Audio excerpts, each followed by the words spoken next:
Hi everybody. I want to talk about something very painful that I read, something that really resonates with me and hits home with me because this happened with me, and that's when you're divorcing someone who's narcissistic or not even necessarily narcissistic, but divorce in general for one, and the consequences of that and the smear campaign and all of the pain that comes from that. What I read was someone had finally divorced from his wife, and with the divorce came losing out a big part of your family. People who you'd always considered your family now turn their back on you, and you really feel like you start to question, were you really worthless this whole time? The original poster had said that his wife was 10 years older than him, and that her children were mostly grown ups. I mean, fairly adult relational teenagers, and that they all sided with their mother. One of the children had just had a child, so effectively his grandbaby or step grandbaby, and that after the divorce he got a letter or email or something from his ex-wife's daughter, mother of the grandchild, basically blaming him for all of the drama and issues and problems that they'd had in the house, that she hated him, and that she would never let her child see him, etc. And that was very devastating to him. And the question was, how do I get through this? How do I deal with this? And I've talked about these things in other videos, but maybe not so much with this frame of reference. And the first thing to realize is that this is unfortunately the consequence of divorce. It splits the families apart, and where the families were once separate, the families joined together. The families overwhelmingly tend to split back along the biological lines, back along the origins, before that existed, but before the marriage. Simply put, there still will be, here and there, a few people reaching across the aisle, so to speak, but for the most part, that's it. When you divorce someone, you lose their whole family, because at some point, whether you like it or not, somebody perpetuating a relationship with the other family, it can be problematic. It's problematic for a number of reasons. Probably the biggest of which is that when you're going through a divorce and people are communicating on the side, it can easily be seen as a spy tactic and being fed information back and forth. And that makes divorces even more hostile. And generally it's problematic, but what to do when you divorce and the children whom you've loved as your own for all these years now turn their back on you. It's especially hard if you're the role of the step-parent, okay, and you take in somebody else's children. That's a big step for you to take, and you love these children as if they're your own. You see them as your own children. You give them your love, and that's a very big gift to give. And then just because things don't work out with their mother or their father in the divorce, you would think that all of that love that you gave them, all of the sacrifice that you put into these kids would mean something, and it doesn't. At least that's how it feels. It feels as if there's this abstract concept of I think it's emotional equity or relationship equity, which is some sort of pie-in-the-sky, pseudo-realistic concept of the more you sacrifice and the harder you work and the more things you give to a family, the more obligated they are later in life to return the favor, or that they should also chip in and take care of you like you take care of them. It somewhat aligns with karma and a few of these other concepts. But the thing is, in divorce and relationships, almost always it doesn't matter. in divorce and in the terminations of relationships, the emotional equity doesn't matter. Sometimes you're in a relationship and it never matters except for what they want, and they convince you that the equity is there and that it's true, but really it isn't. So that's one big major pain point. But now, how do you deal with children being turned against you? They may not be yours biologically, but they were most definitely your children for the duration of the relationship. And now you not only lose your spouse, you lose your family, you lose your home, you lose your relationships. It's a very, very painful division. What do you do when your children, come back and yell and scream at you? So understand, first of all, children get hurt too, right? This is something that they didn't really have much choice or say in you and their biological parent getting together, and they had little to no say in y'all splitting up. As a matter of fact, they probably feel the same, like, damn, it's like I had no part in this. Like, they feel pretty powerless.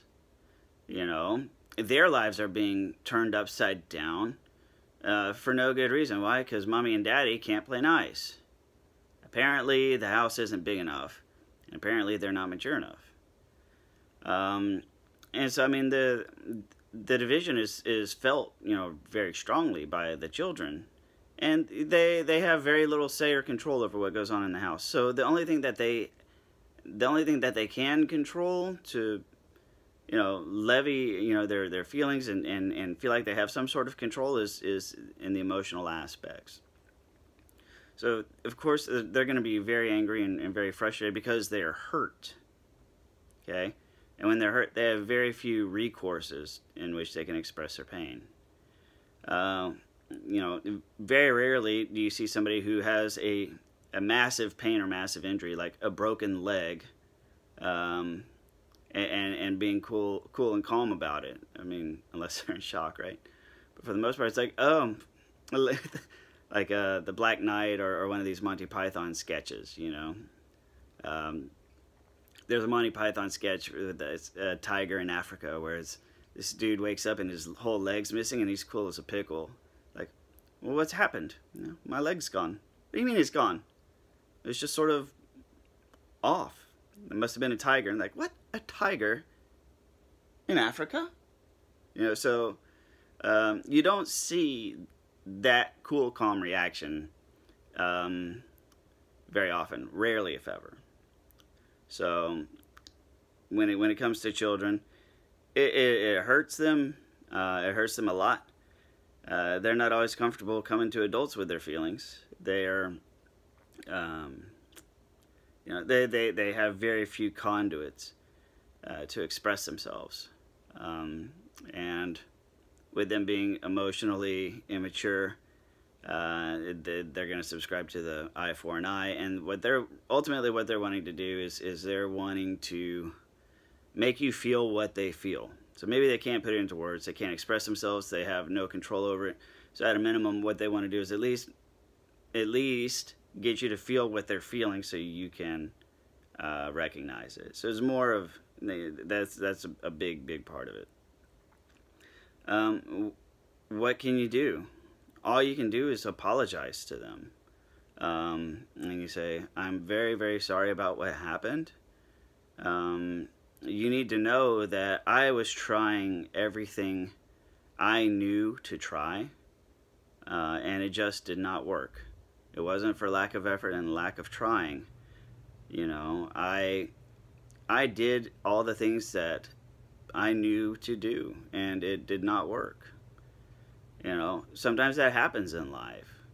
We try and we try and we try, and it's just not the solution, and there's just no resolution. Doesn't mean that I never loved you, because I did love you, and I still love you, and I hope that one day we'll be able to, get along. But for as long, take the time you need and do what you feel is best.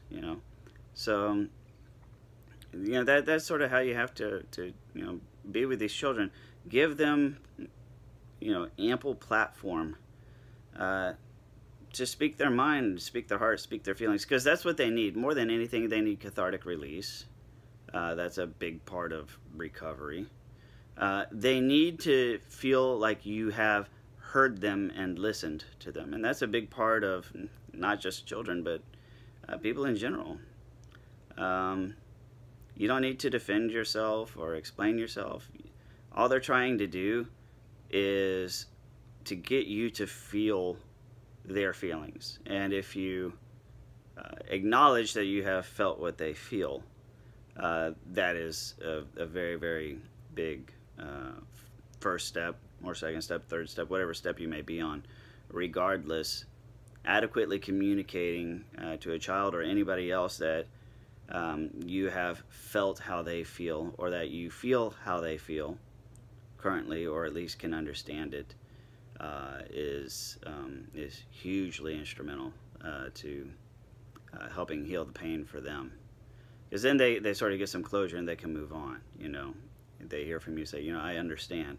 It hurts me too. Believe me, I am hurting and I am terrible and I am miserable and I hate that I came to this and it's not what I wanted, and I tried everything that I knew to do.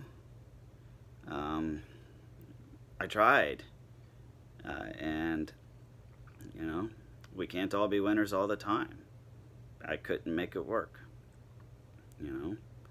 All I can do is say that I regret that this has hurt you, and all I can say is that it's not what I wanted, but this is what it has come to, and that's where we are. Just know that I still love you, and I hope that we can someday have a relationship, and I would love to get pictures of your daughter sometime, or your child, my now ex-step-grandchild, or however that relationship's going to break down. And that's it. And then just leave it be. Now for everyone else, here's the great thing about divorcing a narcissist, and I've used this in other videos, and I'll use this again. You gain more than you lose in the smear campaigns. So what they do is they tend to recruit all of your friends because they think they're stealing your friends and stealing everything from you and stealing your relationships and utterly destroying you emotionally. And that's not actually what happens. That's what they make you think, and that's part of the illusion. What they're actually doing is removing the easily swayed people out of your life. So the people who are not as good of a friend as you think they are, the people who are not as dedicated to you as you think you are, the relationships that aren't as strong as you think they are, those are the ones that the narcissists take out of your life, or narcissist or whoever else you're divorcing, anyone who runs a smear campaign. They are removing the unreliable people out of your life for you. So not even really any effort on your part. And yes, it's disappointing because you're going to start finding out who you really... What always sucks is discovering that you were not able to rely on somebody like you had been convinced you could. Like, damn, man, I always thought I could lean on Bob, and I always thought Bob would be there for me no matter what. Nope. Looks like he's not. And the thing that's great about this is your ex is going to surround yourself with all these people who are ultimately unreliable. And eventually that comes back to bite them in the ass, and they're going to start discovering on their own over time just how unreliable these people are.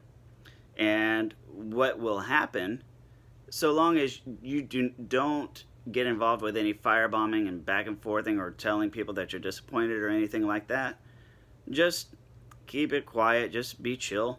Because what's going to happen is your ex is going to find themselves surrounded with unreliable people. It's all eventually going to blow up in their faces, and it may be a year or 2 years or 3 years, and those people are going to come back around to you one day.